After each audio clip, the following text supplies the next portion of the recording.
I first heard about motor neurone disease when a guy from our local village sadly passed away from it. So first proper encounter with MND was in 2012 when my Uncle Kim was diagnosed with MND. We lost his speech and his ability to eat, swallow, drink. I found out about motor neurone disease in 2005 when Mum was diagnosed at the age of 61. So I first heard about motor neurone disease, sadly, when my father was diagnosed in 1999. He passed away in 2001, and as a family we've been kind of campaigning and raising money ever since.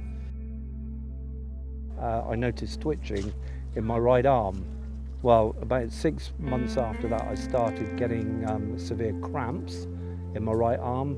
I used to be a traffic policeman in Dorset, and I was at a crash one day, simple crash, 4 people involved, asked 2 people what had happened, was able to write down their answers, and then the third one just couldn't write. The symptoms were twitches in the muscles called fasciculations. I thought it was nothing more than being stressed or a vitamin deficiency. But further on down the line, I started to get weakness in my fingers, and that was the first real sign before the diagnosis of MND being given. My father was diagnosed a couple of years after I was diagnosed. It's very hard. And he was 78 when he passed away. Mum was diagnosed in September 2005. She had what we call bulbar palsy, so it was all in the throat muscles. It might seem a very strange thing to say, but luckily Mum's suffering was very short-lived because she passed away within 4 months. She died in January.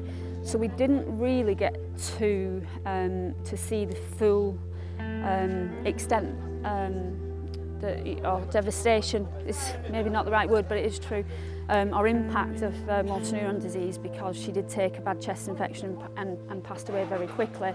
Some years ago, Tony Bray kind of popped up on social media, and he was doing this swim, and I kind of like kayaking. Since then, so the last 4 years, I've actually been kayaking it for Tony. I've kind of lost count now how many people we've taken across doing different paddles, but one, it's doing it for the fun, supporting what is a fantastic association, and obviously doing it for the Pratt Motor Neurone Disease Foundation as well.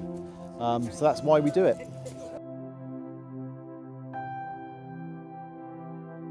I'm not sure how my uncle found out about it, and then 2013 I came with him to come and watch the Solent swim.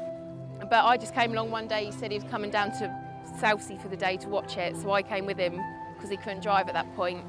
And from that point he was well known for his blue bubble trousers, which he wore, and yeah, just don't know. I was just Googling and I found that Tony and Ian were organizing this crossing, and from that point onwards I've always been in touch with Tony. And you know, when I had the possibility to do the swim, I signed up for it and I did it.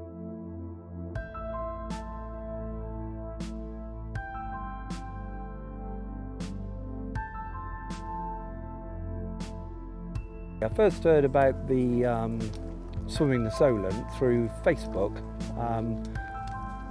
Made quite a few friends through Facebook who are linked to MND. So we came along last year, got to meet people who you knew by name only on Facebook, which was nice.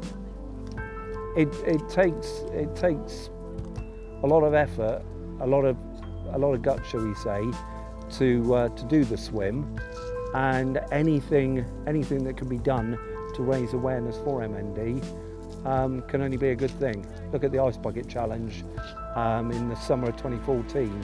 Raised a phenomenal amount of money, but more importantly, or equally as importantly, the awareness it raised was incredible. A lot more people know about it now as a result of the Ice Bucket Challenge. The swim can only go the same way. Fantastic idea.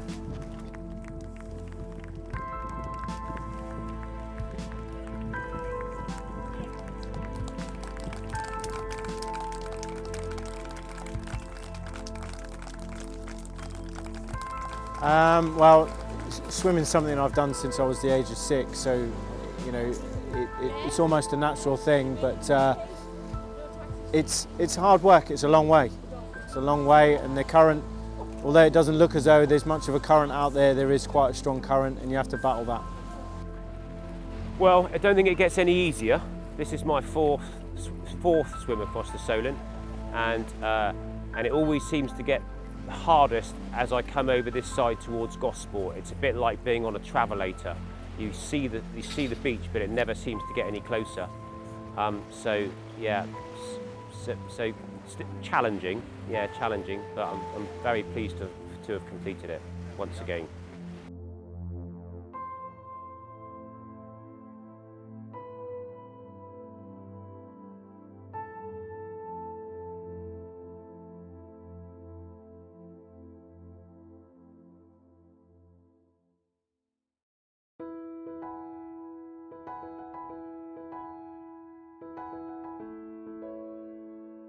These bands here, these are the 2017 ones. They have different ones every year.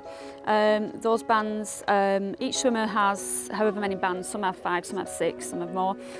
Every band represents an angel or a warrior. Angel is somebody who's gained their wings and sadly passed over with MND, and a warrior is someone who's still fighting, still going strong. And we have, I don't know the exact amount, but it's well over 200 now, well, in fact over 250. So all the swimmers have the responsibility of taking these with them, so that every angel and warrior has crossed the Solent with them. My husband had motor neurone disease. His name was John Richard Hedlow. And we heard about the swim last year in spring. And for John it meant so much, because wearing the wristbands, he felt like it was done for him. And then receiving the wristbands, it was really like we were not forgotten. That's how we both felt. We felt like there are people out there that deeply care for us personally, not just as a ill person, like an individual. Once they have reached land safely and the swim's done and Sarah's got a bit more time on her hands, she posts them all out to the families affected. So they have this within a really, and we have one for Mum, with a really nice certificate that you can treasure then. And then your loved one, your angel or your warrior, has been very heavily involved in it as well. We opened up the package last year and we received the wristband, and I showed John the wristband and the certificate. He had tears in his eyes. He was so moved that somebody would wear his wristband and swim across the Solent River, which is really a challenge. He felt somebody did that for him personally. It meant the world to him, it really did. He cried. And he passed away last Christmas on the 26th of December 2016. And so last year he was a warrior, and this year he's an angel. So for me, this year has a special meaning too, because he's still not forgotten and he will not be forgotten. And that means a lot. It means the world to me, really. I think the fact that so many people come out today and tomorrow to come and do this swim, they've got no connection with MND. And I think it's absolutely fantastic that people want to get involved and raise money for probably something they don't know anything about. But what I do like is the fact that they go away having met people with MND here, they go away with an understanding, and they go away with an understanding of how the money is actually going to be spent to help people. And that's just good. I'm a teacher at Portsmouth Grammar School. Last year, I organised a group of 5 pupils to swim across the Solent. Now this year, we've had another 5 pupils to complete the challenge. And you know, it's great for them to go through the process of not only funding their own entry fees, but also, you know, raising money through their family and friends. And what we use it for is it's not just the event itself, it's raising awareness within the whole school community. So the school employs 360 people. There's probably about 1,500 pupils in the school, and by doing an assembly in September and by doing the fundraising, this sort of raises awareness of MND to that larger community of family and friends. And you know, it's fantastic that we've topped over £100,000 raised in 4 years, which I think is phenomenal. I wish to see it go on every year, and I think it will do, with the great work that Tony and Sarah do. Maybe around the island, eh? Don't tell him that though, will you? Great to be here and to be surrounded by people that, you know, they know what you are going through without you having to say much. So, yeah. It was overwhelming when I was approaching the shore and I saw, you know, I think my dog could sense that I was a bit too tired to make it, so he wanted to give me a hand, so he came up to rescue me and pull me back to shore, and it was great because I could see Nick, you know, looking at me and with a big smile and nodding, and I knew that inside he was so happy that I was coming out of the water in one piece. But what we need to appreciate is the time that people like Rebel Marine and Ryde Inshore have given to us, and Paul Wade on his boat.